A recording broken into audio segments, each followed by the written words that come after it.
Alright mga idol, magandang tag-araw sa ating lahat. Tag-ulan din pala.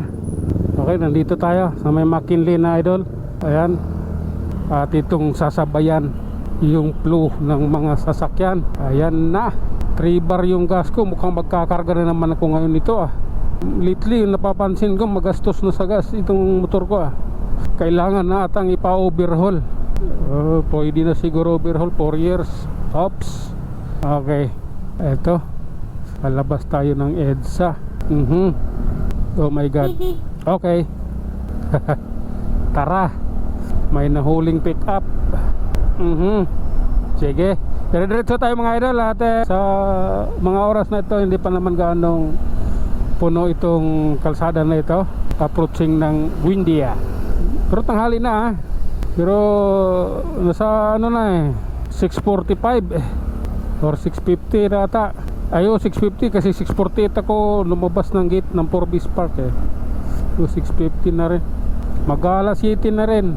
Kunti lang yung sasakyan dito. Siguro dahil sa itong samang panahon. Di ko alam kung bagyo to or habagat Ayoko kasi manood ng balita. Puro kasi sinungalingan yung balita ng lumalabas sa mga TV station tulad ng GMA at ABS-CBN at saka TV5. Wala sa ayos yung mga balita nila. Yung pinapalutang nila na tawag nitong humingi ng tulong BP Indesara sa President ng US para makipag-usap kay kay Marcos. Kalukuhan yun PR nila yun para bumango si Marcos sa tao. Wala yan, kalukuhan nila yan. Kaya hindi ayaw ko manood ng balita. Kasi yung balita nila puro bayad Hindi sila nagbabalita ng tama. Mga kasinungalingan yung binabalita nila. Kaya ako nawawalan na rin ng gana. Service yung totoo lang daw. Putang ina. Service yung katarantaduhan yun Sige, diretso na natin to. Wala pa akong raincoat. Ayan, lagay ng panahon kulimlim. Di pa ako nagsuot ng raincoat. Bahala na diyan si Batman mamaya. Pag andyan na talaga, di hinto tayo, suot tayo ng raincoat. Ganun lang naman yun Buhay ng isang riders, ganun lang naman talaga Takbo. Pag bihit mo ng throttle, yun na yun Tapos siyempre mag-iingat ka rin sa iyong safety. At higit sa lahat, siyempre kailangan ligtas ka sa anumang kapahamakan, diba? Kaya tara, atin ito. Ayan na, kumpleto naman ako sa kargamento talaga. May pangtaas, may pambaba akong raincoat. Dahil kahit alam ko luma na yung raincoat pinapasok na ng tubig. Kailangan na rin talaga ng bago Kaso walang double XL dun sa version 3 ng ng poncho na raincoat. Double XL yung hinahanap ko kasi gusto ko yung malaki, mahaba. Oh my god. Sige lang. Oops. Eto tayo. Oh my god. Oh, grabe na to. Tara. Life is so beautiful tayo Ayan. Oh my god. Bibirit sana ako. Ito na. Birit tayo ng konti. Tayo overtake. Kailangan kaysa maghintay ka lang doon. Diyos ko. Kasi nakabuntot lang ako ron. Bilisan ko rin ng konti para kung abutan man tayo ng ulan mas malapit na sa aking final destination. Di ho ba? Oh my god. Sige, laban lang. Sige lang po. Oh my good. Good na good Oops. Grabe Okay.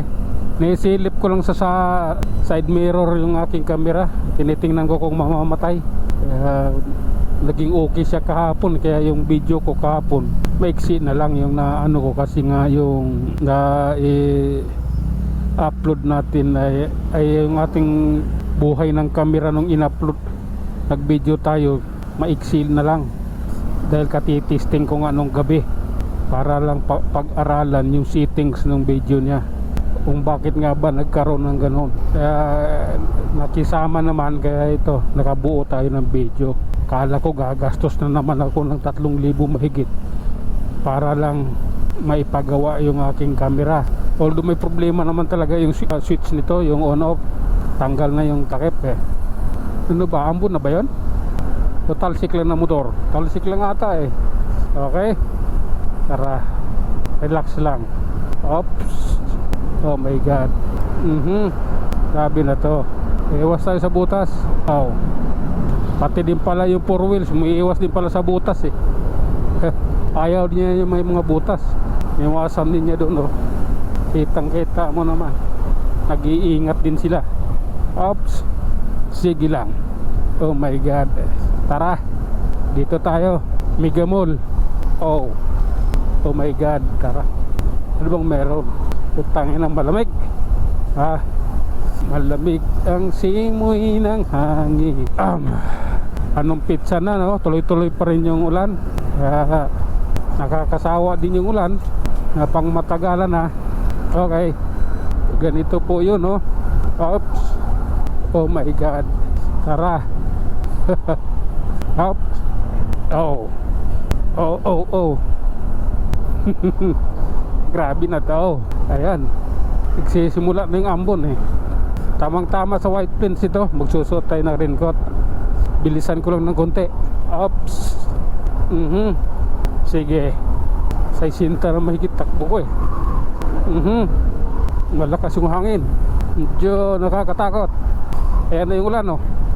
Oh my god. Pop, I don't like that man. Oh, grabe, basa na ako. Oh, ayan oh, napakalakas ng ulan. Di na ako nagsuot ng pambaba na raincoat. Aray ko, mahapdi sa mata. Wait lang, gilid lang muna tayo. Mahapdi sa mata. Ibaba ko ng kunti yung lens. Mahapdi sa mata eh. Natamaan yung mata ko sa ano ng ulan. Ayan, wala na, pinasok na ako ng tubig eh.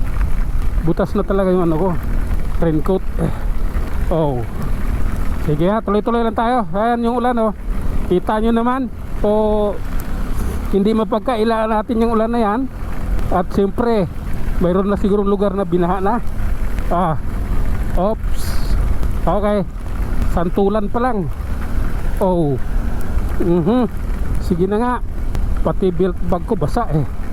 Oh my god. Sige, dito tayo. Oops. Oh my god. Sige, banat.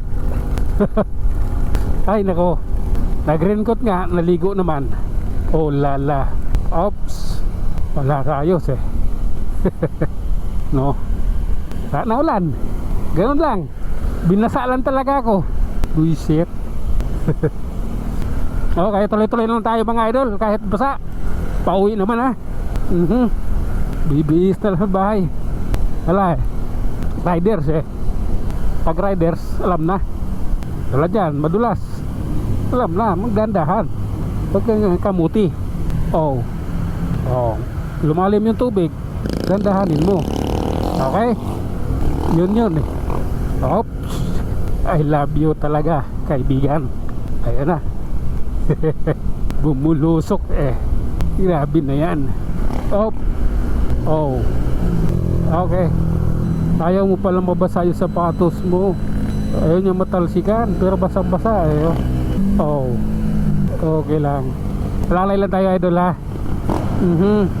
Okay, naka-rubber shoes ka, tawag doon, naka-rubber shoes siya, tawag doon, naka-medyas ng white, naka-raincoat, ngunit basa, pero ayaw niyang matalsikan ng tubig, kalsada. Okay lang yun, masaya na ako doon. Hanggang dito lang muna tayo mga idol. Hanggang sa muli, maraming salamat. Ingat po sa kalsada.